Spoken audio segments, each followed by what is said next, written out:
That Triathlon Show 194.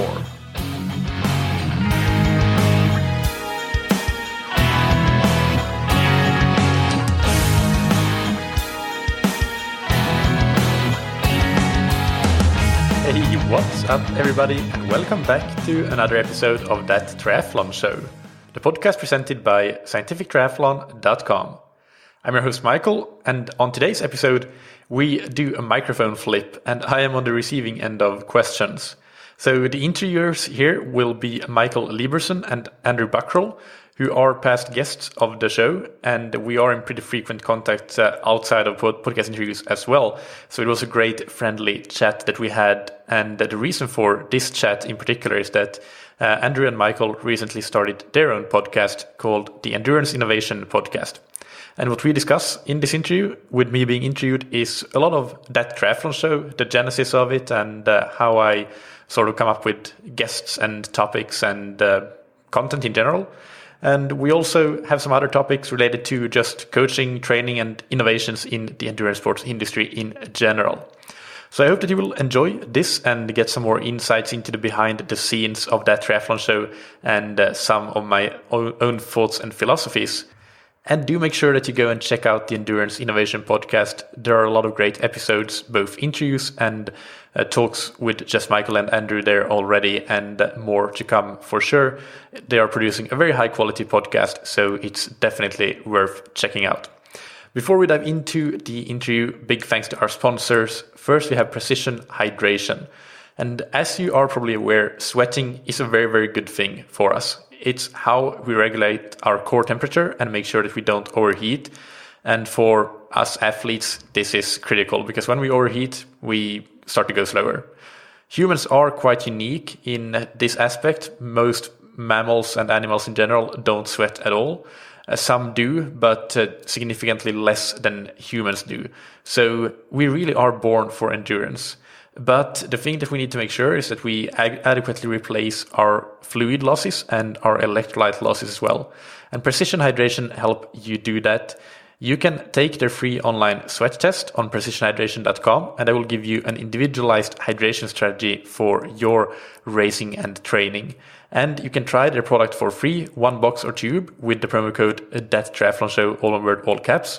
Or if you already used that code, or you want to order in bulk, then use the promo code That Triathlon Show 20, valid through the end of August, and I will give you 20% off your entire order on precisionhydration.com.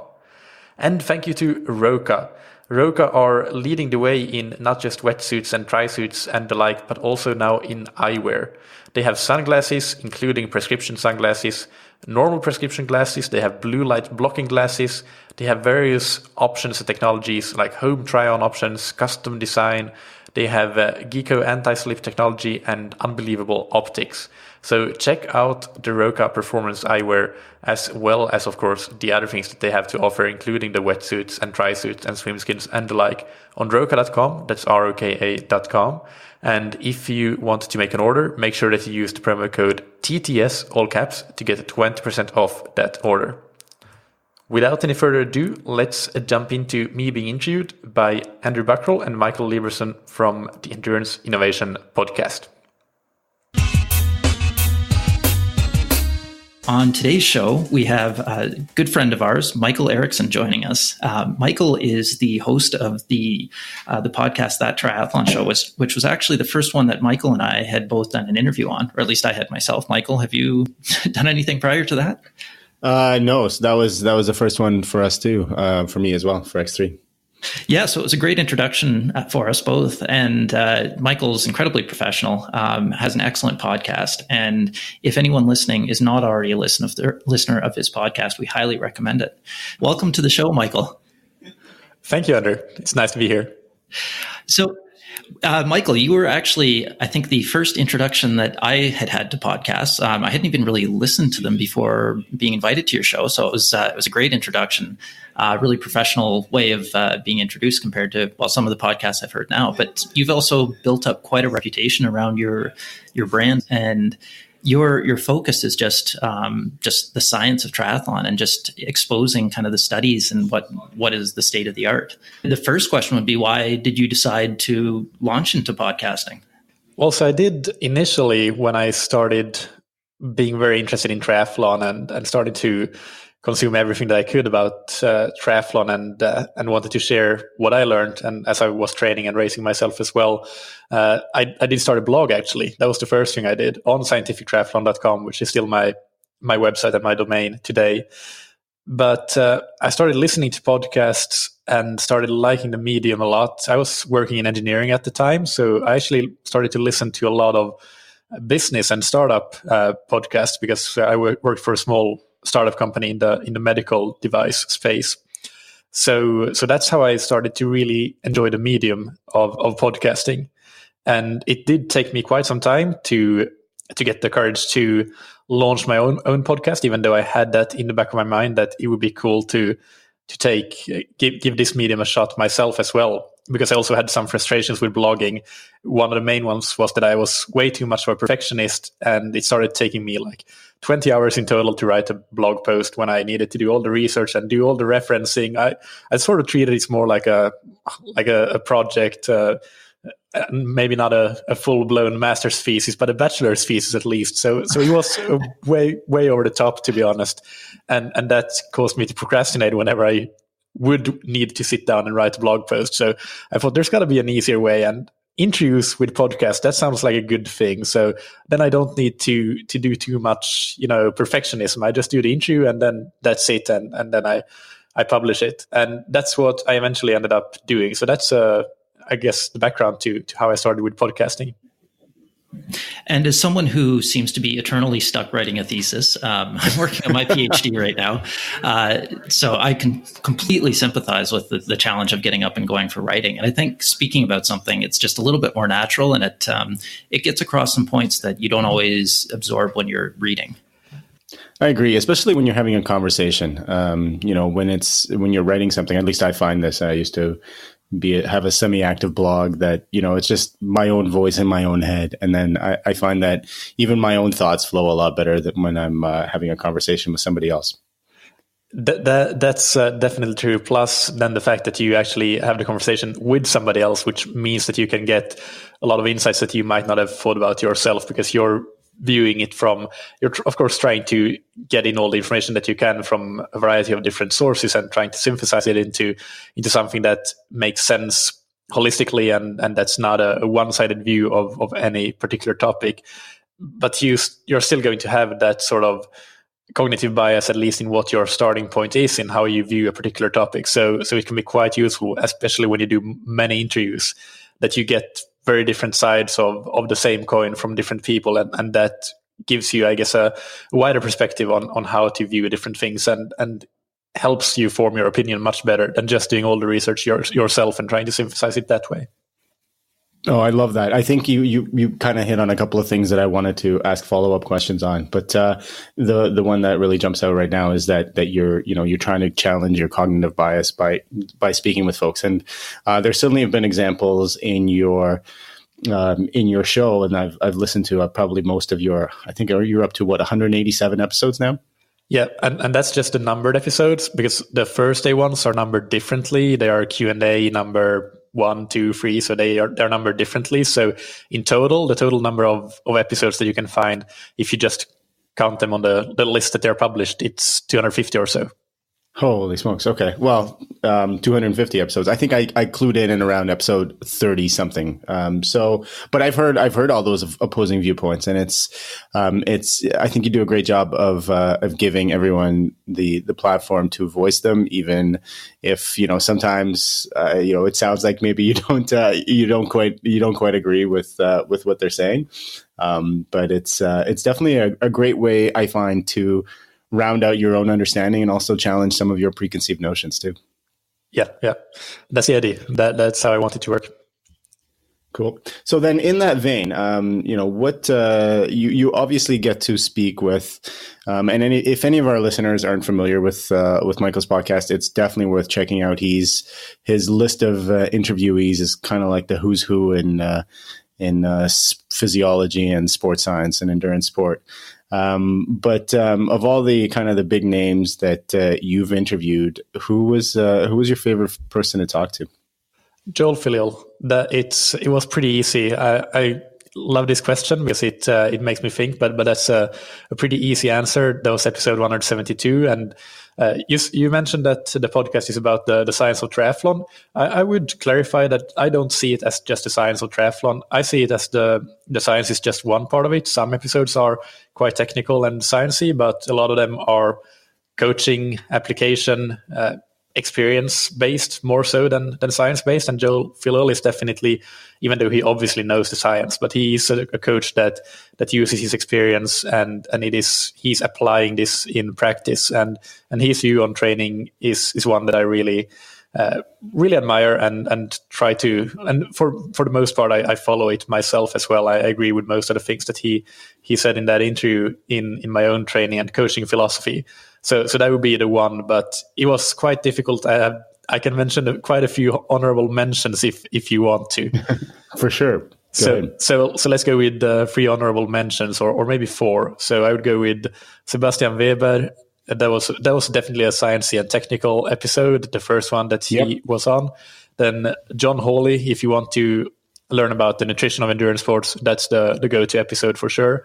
And Arild Tveiten was similar to Joel Filliol in that it's a coaching application into, although Arild is definitely a coach that is very much in tune with the science and using it perhaps more so than Joel Filliol in his coaching. So I guess it falls a bit in between Joel Filliol and some of the more sciencey episodes, but that was a great one. For those who don't know, he's the coach of the Norwegian and national triathletes, and they have been making superb progress in the last few years for a very tiny country. So that was definitely a good one.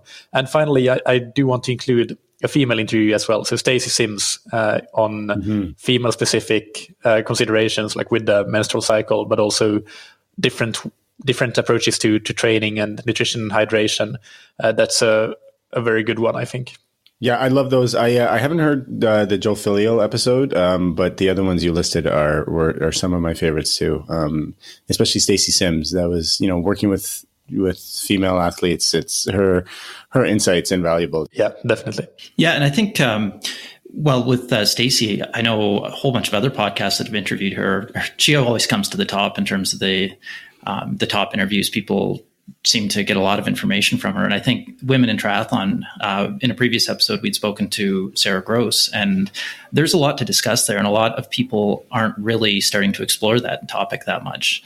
A lot of people are starting to explore that topic, but it hasn't been necessarily explored in the past. So sometimes the science is a little fuzzy, or you get limited studies that are focused on women and things like that. So it's great to hear that viewpoint as well. Yeah, and I think it is good that she has been making herself available for all the different podcasts. I mean, she has been on most of the triathlon podcasts, and that just helps spread the word to athletes and to coaches to get us moving in the right direction to get more knowledge and get more of a demand as well for knowledge about the differences between female and male athletes. So you've got some pretty big names on the interview list that you've done there. How did you start off? How did you decide who the first interview was going to be, and how to approach people and how to get their attention and make them realize that they wanted to talk to you and just explore the topic? Yeah, it was quite interesting actually, because I started off pretty well with Joel Filliol was one of my first, or the first interview that I did. And there were some other big names as well in the very first few episodes. And I think what I found was that triathlon is a pretty small world, and that there are no superstars, if you will, in it that will consider themselves too important to be on a podcast. Especially, you do need to follow up. I learned that it's, as they say in sales and marketing, the money's in the follow up, and that's definitely true for getting people on the podcast as well. It's been quite a few times that I get a response on the 5th or 6th follow-up email that I send. And sorry, I missed your previous 5 emails, but yeah, I would love to get on your podcast. So people are quite busy, but when you get through to them, most people do seem to be interested. I've had a few rejections, of course, and that's totally fine.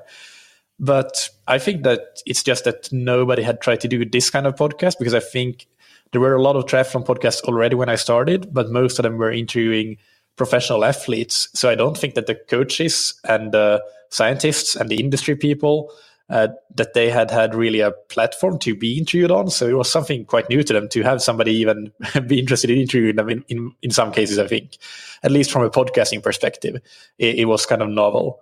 So I guess that's one of the main things that comes to mind in answering that question. I find that kind of ironic, though, just because it is such a scientific and technology-based sport, that there was that gap in knowledge and in available resources there. So it's great that you were the one to step up and do it. It's just surprising that no one else had.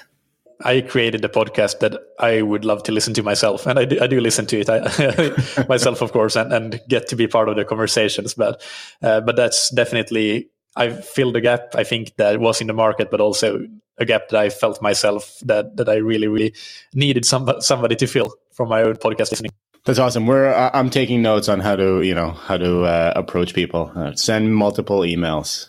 Yeah, fortunately for us, you answered the first email, so that helped out. Yeah. Yeah. So then this is kind of a jumping back to the beginning of our conversation about opposing, or maybe, not necessarily opposing, but different viewpoints.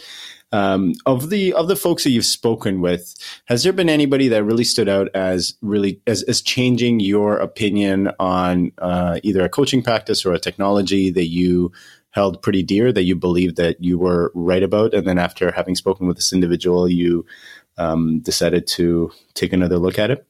Yeah, definitely. I can't remember off the top of my head like changing anything directly, although I have an interview coming up. It's not scheduled yet, but maybe coming up in the next week or so, that I think, based on the conversations I've had with this female coach and scientist, she may be changing my opinions. That may be about to happen. The things, the interviews that come closest are the ones where I haven't really had an opinion change or realized that I was wrong about something, but just learned something completely new that I didn't realize, or some completely new things that I had been unaware of. And a couple of those episodes would be definitely Sebastian Weber. And but although that wasn't as part of the podcast interview that I did, but when I got connected with him, which was actually a bit more than a year before actually interviewing him, but he's somebody who definitely changed my understanding of coaching, and I learned quite a lot of things that I had no idea about, to be honest, when I first got connected with him. And then those exact same things we then talked about in that interview with him. Another one that comes to mind is David Tilbury-Davis, who you had on in one of your first episodes, and he had some very practical, like application-based things in coaching that I had just never considered, and that I thought were super insightful, and that I started using. So that was another one. I would pick those two probably as the main ones that come to mind. Yeah, it's funny that that you picked those two, because those two are super influential interviews that I heard on That Triathlon Show in my career. Because after listening to David Tilbury-Davis on your show, it would have been more than 2 years ago now, I reached out to him and asked if he wanted to be a coaching mentor for me, and he agreed to do that, and we've been working together in that capacity ever since. So that's all thanks to TTS. And Sebastian Weber. After listening to your show again, I'd actually had Inside reach out to me a while back. And it was just, there was too much going on and I didn't give it too much credence. But after listening to the man actually speak on your show, and I think maybe I had a similar aha moment to yours, about the way that they kind of they really changed the way that we can look at energy metabolism. And we actually probably will have Sebastian on our show, Andrew, in the coming months. You're giving away all our secrets here.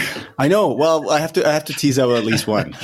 But that was my impetus for signing up with them and going through the training. And I'm with you on the fact that that's a pretty radical way of looking at metabolism, and then as a result, coaching to improve that metabolism. Yeah, and I think that the thing that stands out with that one in particular is that it explains why certain training protocols that people have known about for years work, but it also explains why they may not work for some people, but potentially for somebody else.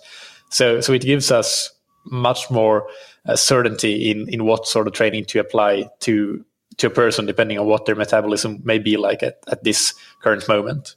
So I think that increased confidence in what you're doing when you're prescribing a program, that's something that I think is quite revolutionary. Absolutely, yeah, and that's always, I'm sure you know this as a coach, but you're always operating. You're trying to solve a complex problem without having all the information, right? And certainly, as you put it, Insight gives you a lot more of that information, and enables you to make much more. Enables you to make decisions based on a fact as opposed to sort of nebulous conjecture or what people would assume to be best practices. Yeah, definitely. The interesting thing there, just hearing the conversation about David in comparison to the Inside technology, where David, you had mentioned, has a lot of simple but obvious things, obvious once you hear them, but not necessarily simple to come up with. And I think that's a great application. It's a great demonstration of how true innovation can be, where it's something like the wheel, right? I always use this example where once you hear about it, it becomes so obvious, but for the first person to create that, it's a difficult leap. So David has done some of those things with some of his simple prescriptive training methods. But then we look at the other side of things with Inside, where we're digging deeper into the data. We have these scientific tools available, so we might as well use them to help predict or help understand what our bodies are actually doing. And we're taking decades-old training methodologies, which are known to work, but actually explaining why they work now.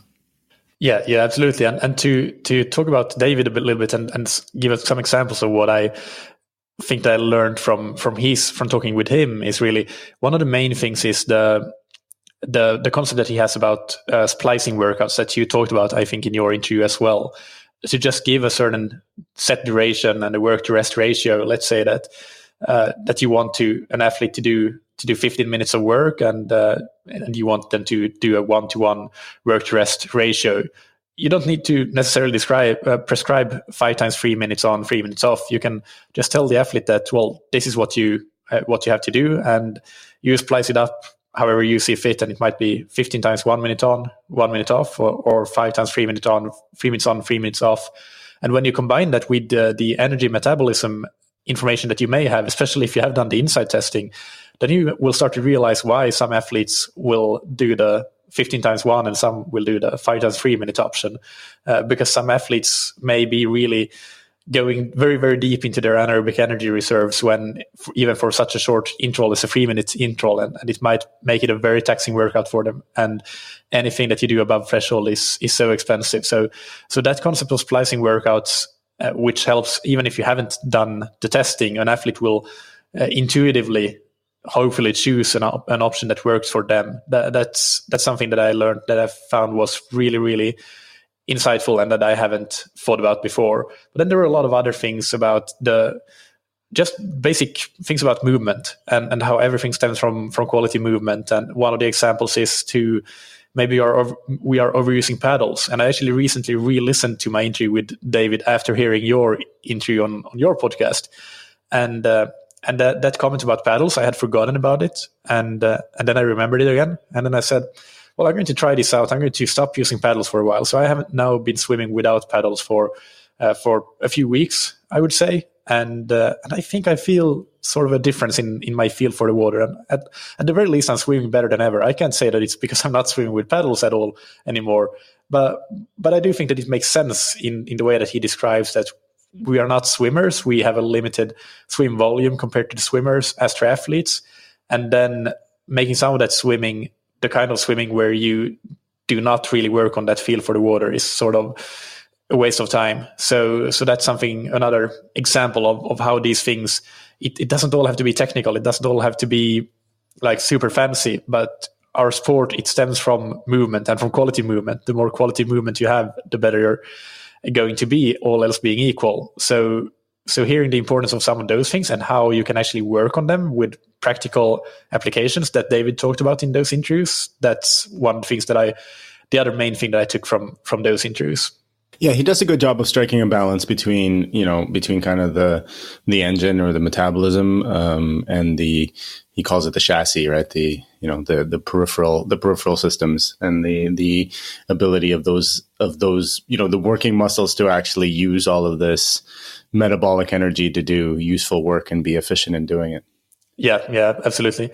And that's something that I quite often have to explain to athletes, because especially the ones that listen a lot to the podcast get very much, I wouldn't say obsessed, but really focused on the engine, the physiology, the metabolism, and completely forget about the chassis. And the things that tend to be read in their training peaks are those all important strength training sessions, and it's something that is so important for athletes to realize, that you can have the best engine in the world, but if you put it in a chassis, that's not conducive to producing the movement and actually using that energy in a non-wasteful way to propel you forward, then you're just not going to be as good as you could be. Absolutely. No, totally agree. This is actually a bit of a follow-up to what Andrew asked you first, Michael, about finding subjects for your interviews. And so in the early going, sure, you're trying to get who you can get. But now that you've got, you're fairly reasonably well known in the at least the triathlon podcast sphere, you're becoming more of a trusted resource. And I think a lot of people, and I count myself as one of them, a lot of folks sort of see you as a filter or a first place to go for some of this information. And they're like, well, what's Michael listening to? Maybe I should pay attention to this also. Now that you are where you are, how do you decide who to approach or who to talk to? And as kind of a follow up to that question, what do you see as some of the exciting goings on in either physiology, technology? Pick your topic in triathlon in the last 12 months or the next 12 months. So that's a great question. And I'm glad you mentioned the word filter, because I have that question here in my notes. And in the notes that I made for how to answer that question, I used the word filter not just once. But I am very selective, actually, in who I choose to interview, and definitely becoming more and more selective. I have some interviews that I did in the past that I would not do today, for sure, for various reasons.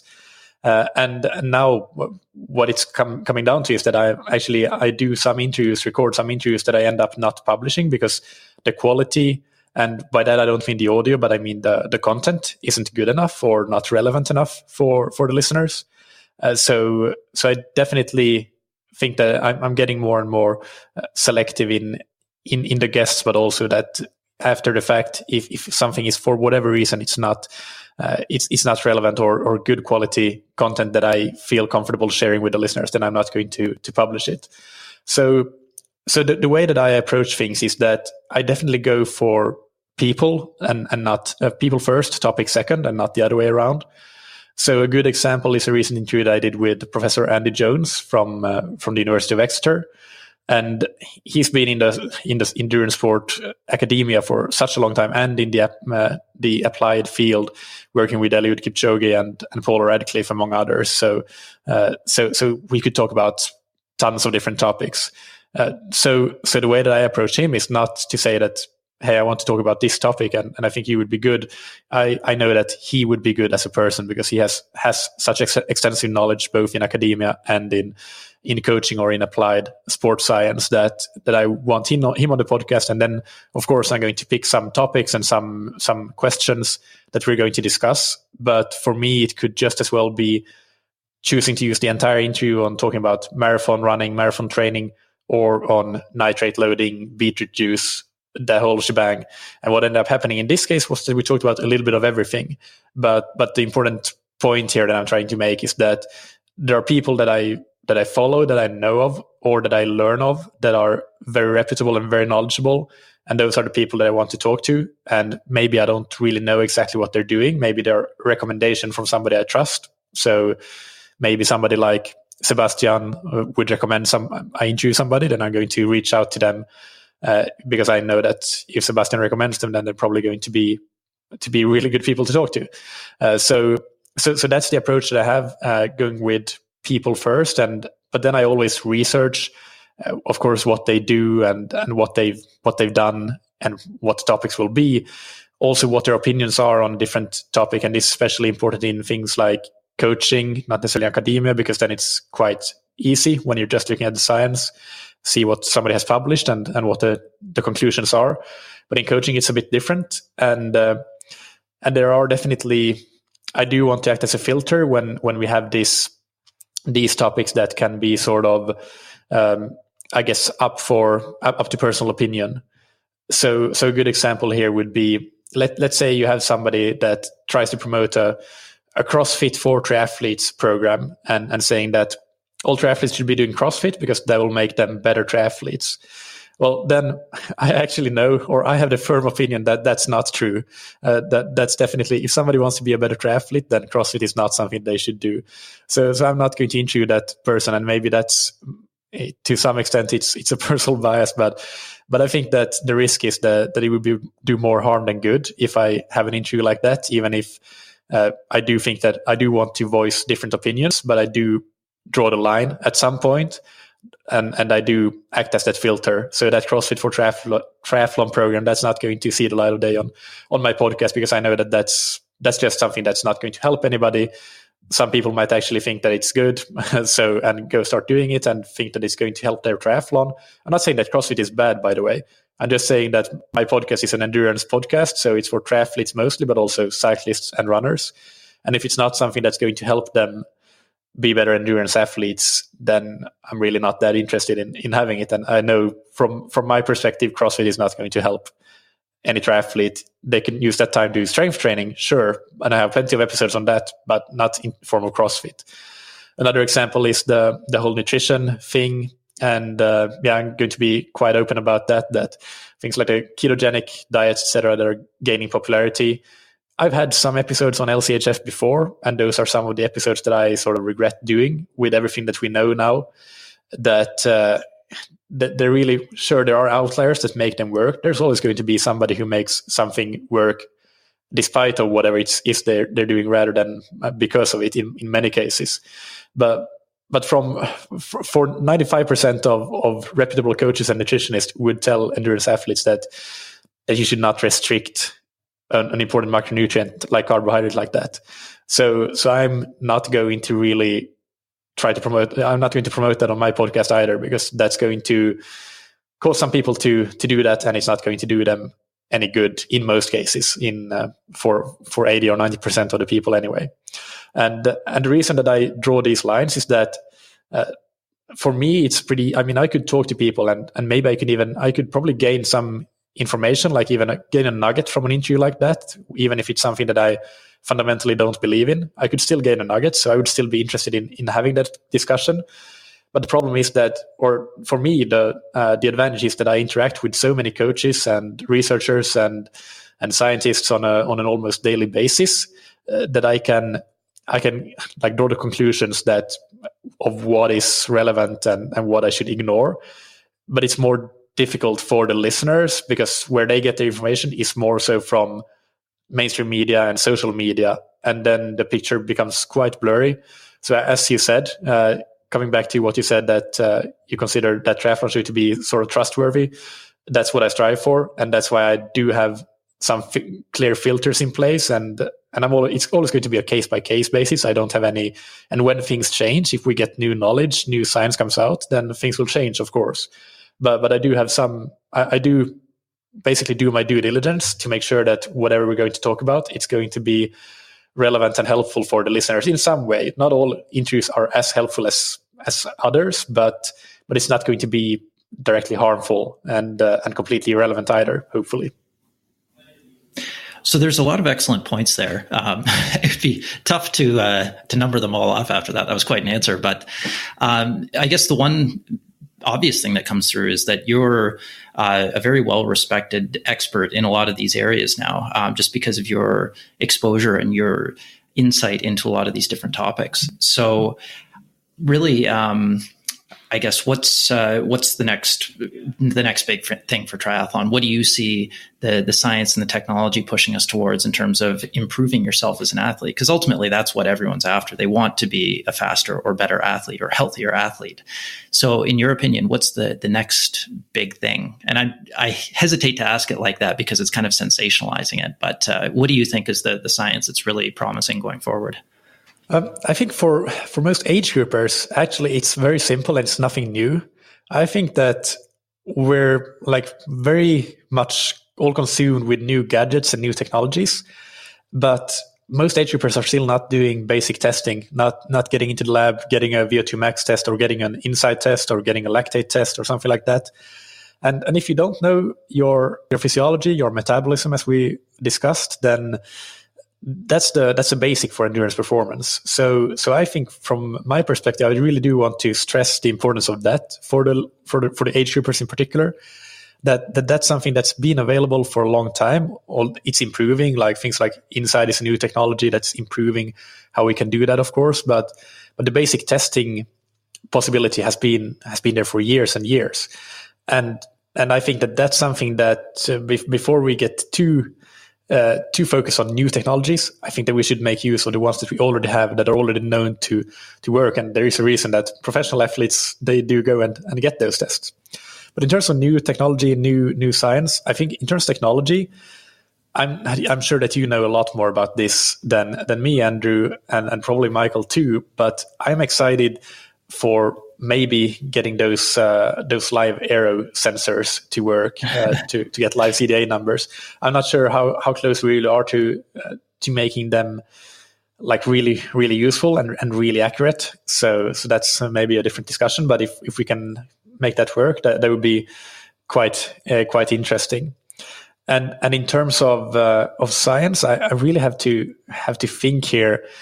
I mean, I think one thing that would be pretty useful, that is maybe a pipe dream more so than a reality for the near to midterm future. But there is so much data available now on platforms like Training Peaks and Strava, etc., that if we could sort of do some sort of crowdsourced scientific studies on how people are training and how that's helping them, it would be very difficult to design something like that, but it could be done. I think that could probably bring sports science one big step forward because of the amount of data that you have, and rather than having 12 male college students aged 22, we could have thousands of people of wide demographics that are part of a study, even though it's not necessarily a controlled study, but it could be a retrospective study to see what's working, the way that people like Steven Seiler has been doing on elite athletes in smaller samples, mind you, but still something like that would be really exciting if it could be done. I really like the implications of big data. There's a lot of privacy concerns, obviously, but I really think that's the best way to understand a population, just by taking the data, as long as it's reliable data. That's the only problem. If you get, say, someone has a heart rate monitor that's not working properly, or their power meter isn't calibrated correctly. But aside from that, getting the big data aspect and being able to analyze it effectively, I think is really the next step forward. Because as you mentioned, all the studies focus on a very specific age group. It's usually what's available where the study is being done. And typically it focuses on males instead of females. And that's just, again, availability and people willing to do the study. So it is a huge limitation. But I think going forward, looking at some of those collaborative or the crowdsourcing of the data platforms is a fantastic idea. And to touch upon something that you said about, using the old technology of testing to improve what you're doing, Mikael, I couldn't agree more. But I think what has changed in, maybe the last 5 or 7 years is that the tools required to do at least, basic testing, and with Inside, you get really much more detailed testing, are becoming much more available. And by that, I mean power meters for cycling. And then, you're starting to see power meters for running as well in the last couple of years. And those tools make testing that much more accurate and that much more useful. even if you're just doing field testing, like even if you didn't do an inside test, if you did, a critical power test using a properly calibrated power meter, you could get quite a bit of information just from that kind of testing. So I think that's where, if anything, if there's been a change, that it's the availability of the technology that allows you to test well. Yeah, for sure. And you can do field tests like that. You can do classic field tests and get quite a lot of information from that as well, and use it pretty well.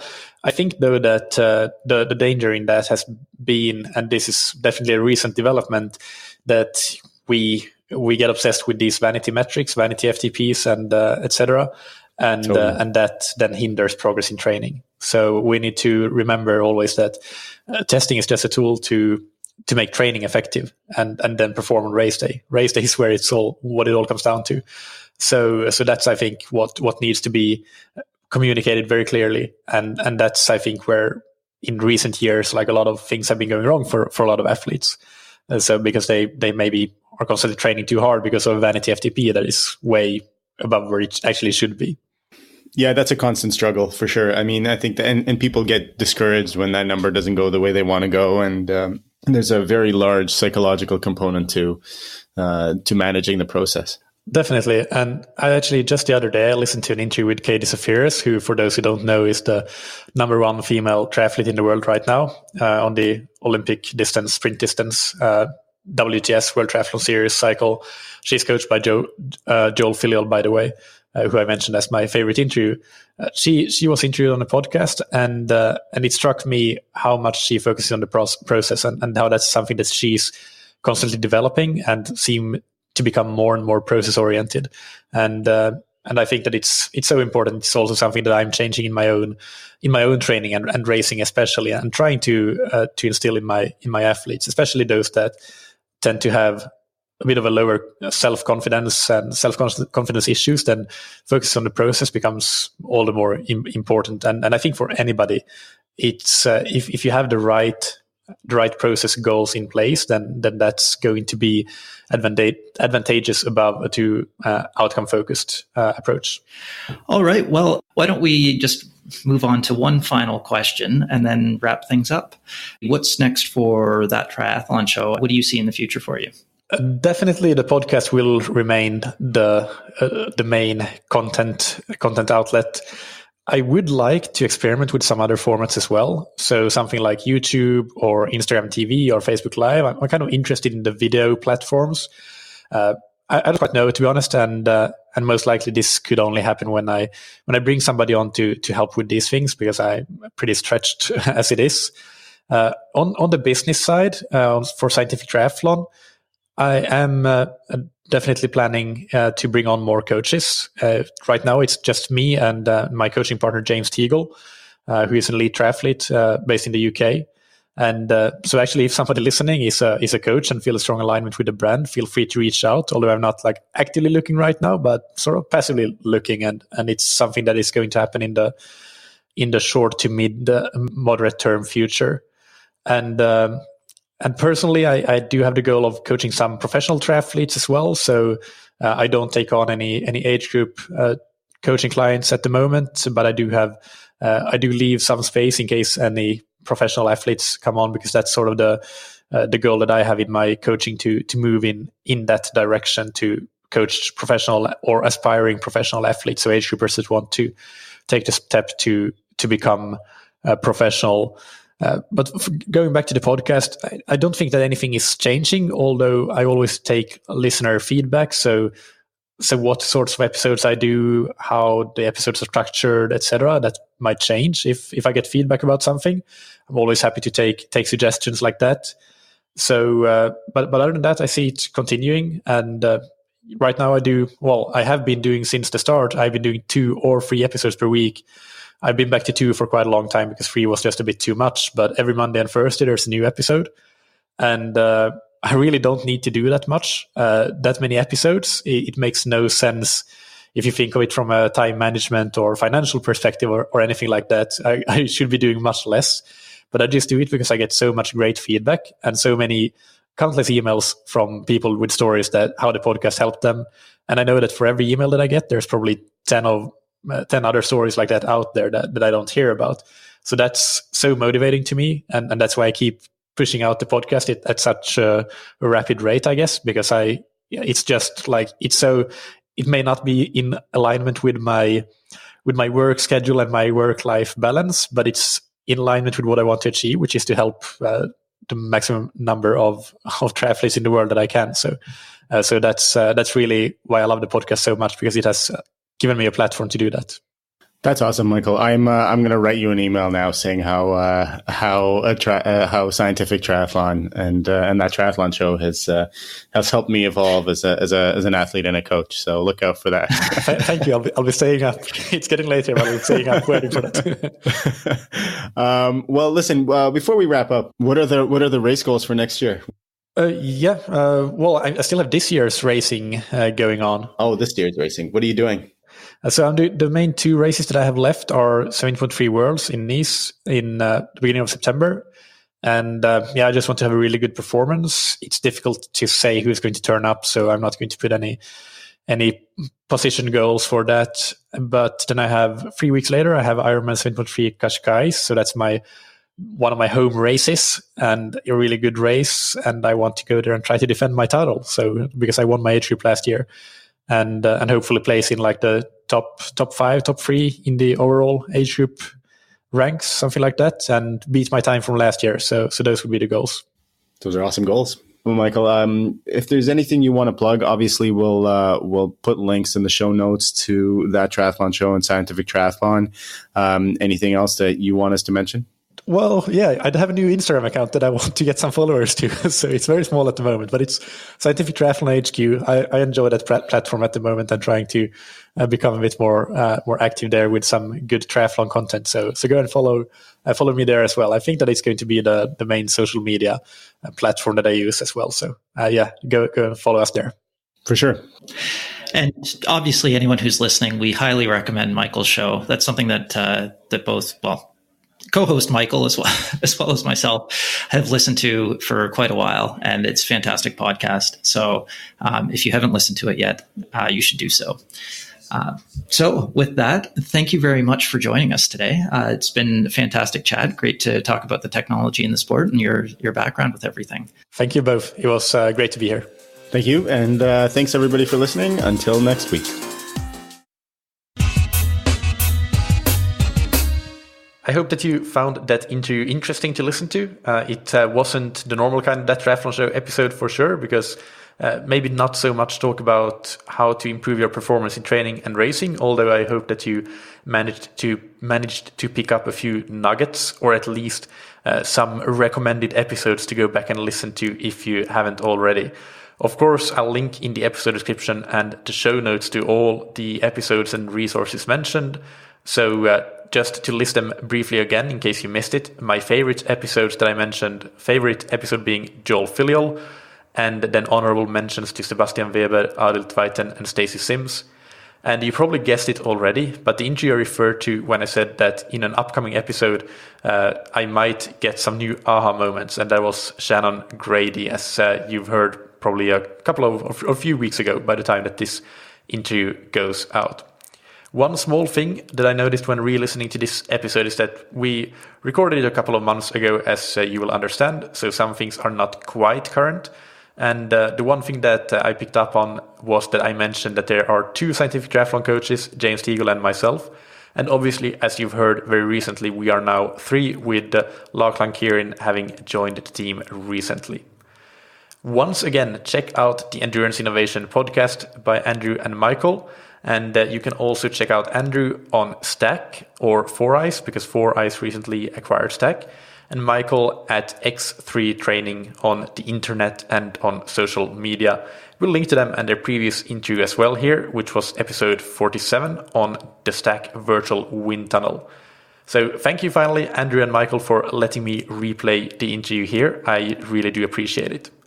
And thank you, of course, to our sponsors that keep the show going. First, we have Roka that you can find on roka.com.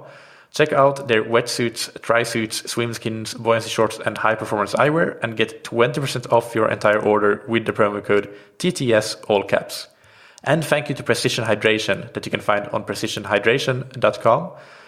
take their free online sweat test to get an individualized hydration strategy, and get your first box or tube for free with the promo code That Triathlon Show, all one word, all caps, or take 20% off your entire order with the promo code That Triathlon Show 20. Another Q&A will be out on Thursday, so hit subscribe so that you remember to listen in then.